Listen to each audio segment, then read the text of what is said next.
প্রিয় দর্শক, আসসালামু আলাইকুম। আপনারা কেমন আছেন? প্রিয় দর্শক, আশা করি সকলেই আল্লাহ তাআলার অশেষ রহমতে ভালো আছেন। প্রিয় ভাই ও বন্ধুরা, আজকে আমি আপনাদেরকে কলা বাগান দেখাচ্ছি। তো এই যে কলা বাগানটি যে আপনারা দেখতে পাচ্ছেন, এবং কি যে কলা ছোট ছোট কলা দেখতে পাচ্ছেন, এগুলো কিন্তু কৃষকেরা তাদের জমিতে এই কলা চারাগুলো কিন্তু রোপণ করেছে।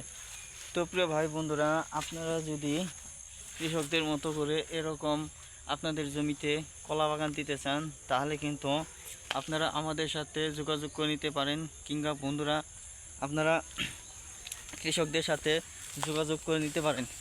তো প্রিয় ভাই বন্ধুরা, এই দেখতে পাচ্ছেন পাহাড়ি অঞ্চলে মানুষেরা কিন্তু অনেক তারা শুধু কলা বাগানে দিয়ে থাকে।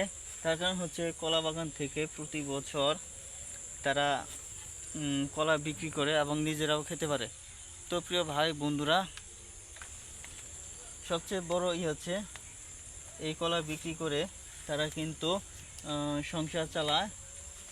তো সর্বপ্রথম আপনাদেরকে কলা চারা রোপণ করতে হলে আপনাদের একটি জমি লাগবে।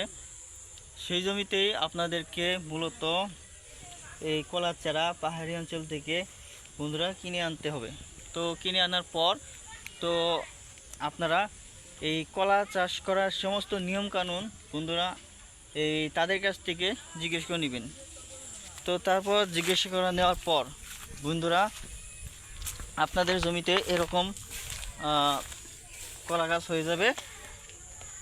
তো তারপর থেকে আপনারা আপনাদের কলা বাগানে কলাও দেখতে পাবেন ইনশাল্লাহ।